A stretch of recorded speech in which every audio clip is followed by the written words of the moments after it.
कर्मचारी संघ आपके दरवाजे पे आया है, आप लोगों से अनुरोध करने आया है कि आपने पहले भी नेता लोग देखे होंगे और आज भी नेता लोग देख रहे हो, 20 वर्षों से जिस किसी नेता ने कुछ नहीं करा और आज ये देवभूमि उत्तराखंड सफाई कर्मचारी संघ तीसरे वर्ष में प्रवेश कर गया और अनेकों कार्यक्रम करता आ गया है।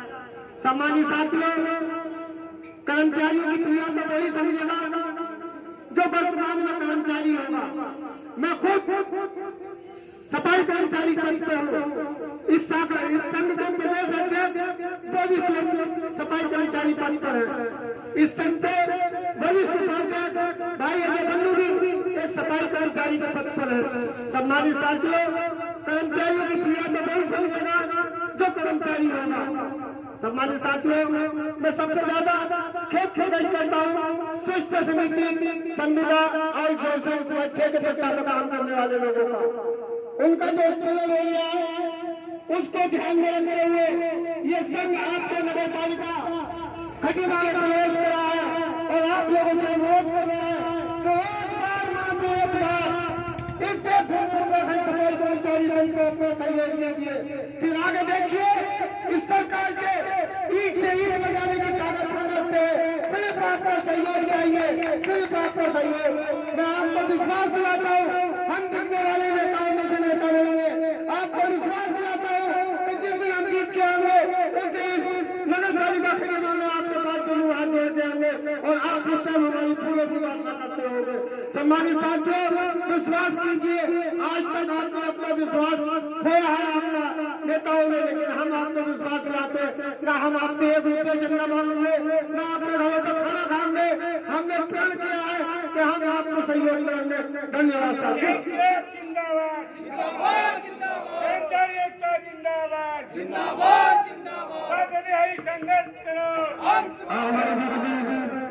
हमारे प्रदेश अध्यक्ष श्री राज जी आपको जो है अपने मुखार से इस क्षेत्र के विरोध में आपको जो है अवगत कराएंगे।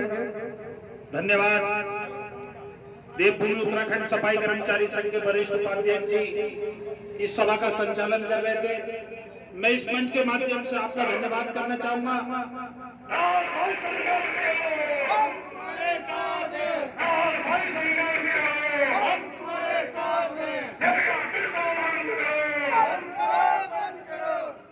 सम्मानित साथियों, अभी हमारे पूर्व में वक्ता बोल रहे थे जो देवभूमि उत्तराखंड सफाई कर्मचारी संघ के संस्थापक हैं। मित्रों, ज्यादा लंबी चौड़ी बात नहीं करना चाहूंगा क्योंकि मैंने अभी यहाँ ये देखा कि तमाम हमारे कर्मचारी मातृशक्ति, वो मातृशक्ति जिसको उत्तराखंड बनाने में जिसका महम योगदान था। साथियों, किसी तरीके से उस मातृशक्ति को यहाँ से भेज दिया गया। मैं घोर निंदा करना चाहूंगा इस मंच के माध्यम से उन लोगों की। साथियों, देवभूमि उत्तराखंड सफाई कर्मचारी संघ बने हुए 3 वर्ष हुए हैं अभी, और इन 3 वर्षों में हमने अनेकों आंदोलन करे, सफलता हाथ नहीं लगी तो क्या हुआ, अब हम लास्ट आंदोलन करने जा रहे हैं आप सब लोगों को इसने प्यार से। देवभूमि उत्तराखंड सफाई कर्मचारी संघ इस अधिकार यात्रा के रूप में आखिर खटीमा क्यों आया, थोड़ी सी सुनने की तो जरूरत थी आप लोगों को। हमारी सहयोग करते या न करते वो तो बात की बात है, वो तो बात की बात है, सहयोग करते न करते, मगर थोड़ी सी हमारी भावनाएं जो देवभूमि उत्तराखंड सफाई कर्मचारी संघ की अधिकार यात्रा जो आपके खटीमा में आई है, आखिर उसका उद्देश्य क्या है, उसका लक्ष्य क्या है, उसकी सोच क्या है, वो क्या कहना चाहती है आपको इस अधिकार यात्रा के माध्यम से। साथियों, ये अधिकार यात्रा हमारी तीसरे चरण का आंदोलन है। पहले चरण का आंदोलन हमारा, हमने माननीय मुख्यमंत्री जी को जितनी भी हमारी नगर पालिका, नगर पंचायत और नगर निगम है, सबने हमने माननीय मुख्यमंत्री को ज्ञापन दिया जहां जहां देवभूमि उत्तराखंड सफाई कर्मचारी संघ की यूनिट है। दूसरे चरण में हमने 3 दिवसीय धरना दिया। उसके बाद भी सरकार ढूंढी, मेरी सरकार ये जागी नहीं 3 दिन के धरने के बाद, और तीसरे चरण का जो हमारा कार्यक्रम है वो अधिकार यात्रा के रूप में है। साथियों, प्लीज मैं अपनी माताओं बहनों से निवेदन करना चाहूंगा इस मंच के माध्यम से, आप 2 मिनट हमारी बात सुनिए। आप उस बात पे सहमत हो ना हो तो बात की बात है। प्लीज, ये लड़ाई आपकी लड़ी जा रही है, ये संघर्ष आपके लिए हो रहा है, आपके आने वाली पीढ़ी के लिए हो रहा है, आपके आने वाले संतान के लिए हो रहा है। तो साथियों, तीसरे चरण का जो हमारा आंदोलन है वो एक अधिकार यात्रा के रूप में है, और अधिकार यात्रा ये हमारी 10 तारीख से स्टार्ट हुई है। ये 15 दिन की अधिकार यात्रा है। ये खटीमा में नहीं है ये अधिकार यात्रा, ये टनकपुर में भी जा रही है, ये बंगलासार में भी जा रही है, ये किच्छा में भी जा रही है, नैनीताल में भी गई थी। साथियों, हम पूरा बनाओ और गौरव उठाएंगे इस अधिकार यात्रा के।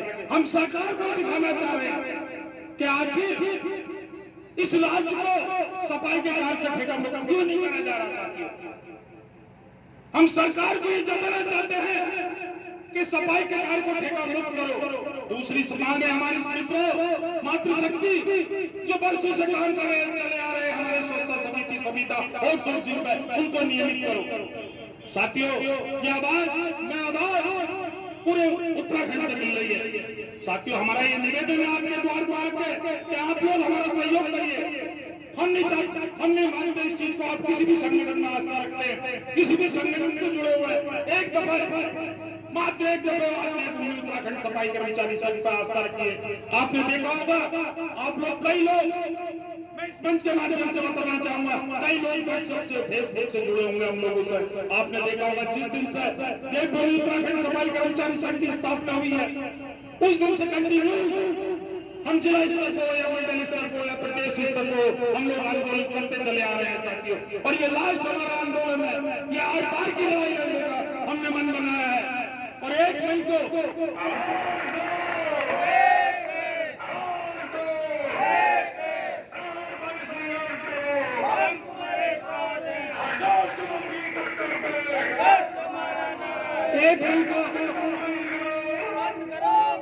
मित्रों 1 मई को हमारा माननीय मुख्यमंत्री के आवास का घेराव है। 1 मई को और 2 मई को हम लोग हड़ताल पे चले जाएंगे। साथियों, आप लोग से आपको लगता है कि हम कर्मचारी हितों में काम कर रहे हैं तो हमें सहयोग करिए, हमारा मांग पत्र पढ़िए, हमारा मैनिफेस्टो पढ़िए, जो हमने अपना पत्राचार कर रखा है। हमने जो आपके शहर में हमारे गौरव जी रहते हैं, हमने उनको भी अपने समर्थन के लिए लेटर दिया, और जितने भी लोग हैं हमने सबको लेटर दिया कि आप लोग आइए, हमें सहयोग करिए। और यदि लगता है कि हम कर्मचारी हितों में काम कर रहे हैं तो आप आइए, आपका मोस्ट वेलकम है। साथियों 1 मई को हम लोगों ने माननीय मुख्यमंत्री के आवास का घेराव रखा है, और 2 मई को हम लोग संपूर्ण उत्तराखंड में सफाई व्यवस्था बंद कर देंगे। साथियों, और साथियों, इस मंच के माध्यम से बताना चाहूंगा अपने खटीमा के साथियों को, अपने युवाओं को, आप लोगों का भविष्य खतरे में है। ये विश्वास दिलाना चाहता हूं इस मंच के माध्यम से, आप लोगों का भविष्य खतरे में। आज भी आप लोग नहीं जागे और अब भी अपनी शक्तियों को, अपने आप को नहीं पहचाने तो वो दिन दूर नहीं जो आपके बहुत बुरे दिन आने वाले हैं। और वैसे खटीमा के साथियों को तो पहले से ही बुरे दिन है। ये विश्वास मानिए, मैं इस मंच के माध्यम से आप लोगों को बता रहा हूं। साथियों, खटीमा के साथियों को तो पहले से बहुत बुरे दिन चल रहे हैं, और भी बुरे दिन आ जाएंगे अगर आप लोग सब एकजुट नहीं हुए। वो दिन दूर नहीं है जो खटीमा के लोग बड़ा पछताएंगे। मगर साथियों, एक चीज और कहना चाहूंगा इस मंच के माध्यम से, आप लोग सहयोग करिए मत करिए, हम लोगों ने अपने मैनिफेस्टो में कहीं खटीमा को छोड़ा नहीं है। जो लोग हमारे साथ आंदोलन में नहीं होंगे तो ये नहीं उनको उस चीज से वंचित रह जाएंगे। आप लोगों को भी वही सहयोग मिले, आप लोगों को भी जो शासन से जुड़ा होगा आप लोगों को भी वही मिलेगा। साथियों, यदि कोई साथी कुछ कहना चाहता हो तो कह सकता है, निसंकोच रख सकता है, और हमारे मांग पत्र को पढ़ सकता है कि हमने 11 सूत्री मांग पत्र रखा है। साथियों, मजे की बात देखो, मैं आपको इस मंच के माध्यम से बताना चाहूंगा, हमने अपनी मांग पत्र में एक मांग ये भी जोड़ी है कि हमारे लोगों को जाति और स्थायी से वंचित किया जा रहा है। हमारे लोगों को जाति और स्थायी भी बना के देना चाहिए, उसमें सिद्धता बरतनी चाहिए। क्योंकि आपने देखा होगा, हमने देवभूमि उत्तराखंड सफाई कर्मचारी संघ के माध्यम से 13 के 13 जिले घूम रखे, और हर जिले का भूगोल, हर जिले की परिस्थिति हमारे साथ है। कई हमारे साथियों के साथ में जाति स्थायी नहीं बन पा रहे हैं। कि वो लोग भूमिहीन है। और जब साथियों लोग भूमिहीन होते हैं तो ना उनके पास में बिजली का बिल होता है, न नल का बिल होता है, और सब जाति स्थायी बनाने में ये सब चीजों की जरूरत पड़ती है साथियों। तो साथियों अंत में एक अनुरोध के साथ कहूंगा मैं आप लोगों से, प्लीज देवभूमि उत्तराखंड सफाई कर्मचारी संघ का सहयोग करिए। उसके बाद जहां आपकी आस्था है, जहां आपकी सोच है, वहां जुड़े रहिए। हम जबरदस्ती नहीं करेंगे आप लोगों को, क्योंकि आप लोगों को आदत है खटीमा के लोगों को जी हजूरी करने की। धन्यवाद साथियों। धन्यवाद प्रदेश जी।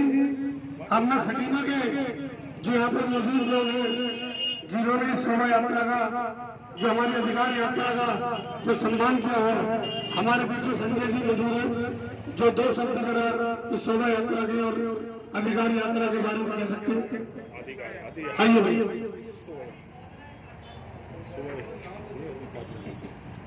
देवभूमि उत्तराखंड सफाई कर्मचारी संघ के प्रदेश अध्यक्ष माननीय राहत मसीह जी, संघ के संस्थापक माननीय बागेलाल बिहारी जी और वरिष्ठ उपाध्यक्ष माननीय अजू मन्नू जी, आप तमाम सारी टीम को मैं तहे दिल से शुक्रिया अदा करना चाहता हूं कि आप लोग आने वाली नस्ल को बचाने के लिए लड़ाई जो लड़ रहे हो, उसकी ओर से मेरे लिए आपके लिए तहे दिल से बधाई है।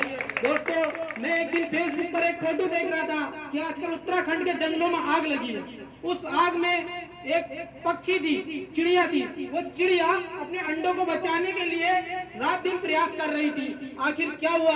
आखिर लास्ट में यह हुआ कि ना जंगल बचा, ना घोंसला बचा, और ना अंडे बचे, ना माँ बची और ना नस्ल बची। और यही खटीमा में होने वाला है कि अगर आप लोग नहीं जागोगे, जब तक आप लोग क्रांतिकारी इस्तेमाल नहीं करोगे और जब तक आप लड़ोगे नहीं, तब तक आप जीतोगे भी नहीं। और यही इंतकाम लास्ट में होने वाला है कि आप लोग सब गुलामी के दौर में जाने वाले हो। दोस्तों, मैं एक आपको छोटी सी कहानी सुनाना चाहूंगा। एक बार हुआ क्या, एक मेढक की कहानी मैं आपको बताना चाहूंगा। एक मेढक की कहानी मैं आपको बताना चाहूंगा। 2 बर्तनों में एक बार पानी गर्म करा, एक में ठंडा पानी था, एक में गर्म पानी था। मेढक को जैसे ही उठा के गर्म पानी में डाला गया, मेढक तुरंत कूदकर गर्म पानी से बाहर निकल गया। पर जैसे ही मेढक को ठंडे पानी में डाला गया और उसके नीचे से जैसे ही आग को लगाना शुरू करा गया, तो दोस्तों वो मेढक उस पानी में तैरता रहा। वो तैरता इसलिए रहा क्योंकि वो उस माहौल में परिवर्तित हो रहा था। वो हल्के हल्के अपनी ताकत उसमें लगा रहा था ताकि वो उस माहौल में परिवर्तित हो सके। और यही स्थिति इस खटीमा की है कि खटीमा के लोग उस गर्म पानी में परिवर्तित हो रहे हैं। और जिस दिन वो पानी 100 डिग्री से ज्यादा उबल जाएगा, उस दिन आपके शरीर में ताकत नहीं होगी कि आप उस पानी से बाहर जंप कर सको, क्योंकि हम मरने को मौजूद हो। और इसीलिए मैं बार बार कहना चाहता हूँ, खटीमा में आज आउटसोर्सिंग का ठेका है और 1050 रुपए उनको कम दिया जा रहा है। मगर किसी कर्मचारी के अंदर यह हिम्मत नहीं है कि वो 1050 रुपए का एरियल, जो माननीय हमारे उपाध्यक्ष जी आए थे, वो कह के गए थे ईओ साहब से कि आप 1050 रुपए का एरियल इनको दे दीजिए। उन्होंने कहा हम 8 दिन के अंदर देंगे। 1050 रुपए का एरियल इनका अटका हुआ है, मगर किसी कर्मचारियों में दोस्तों इतनी हिम्मत नहीं है कि वो अपना एरियल ले सके, क्योंकि वो डरते हैं। और इसीलिए मैं कहूंगा दोस्तों, बाबा साहेब ने कहा था कि शिक्षा वो शेरनी का दूध है, जो जितना पिएगा वो उतना दहाड़ेगा।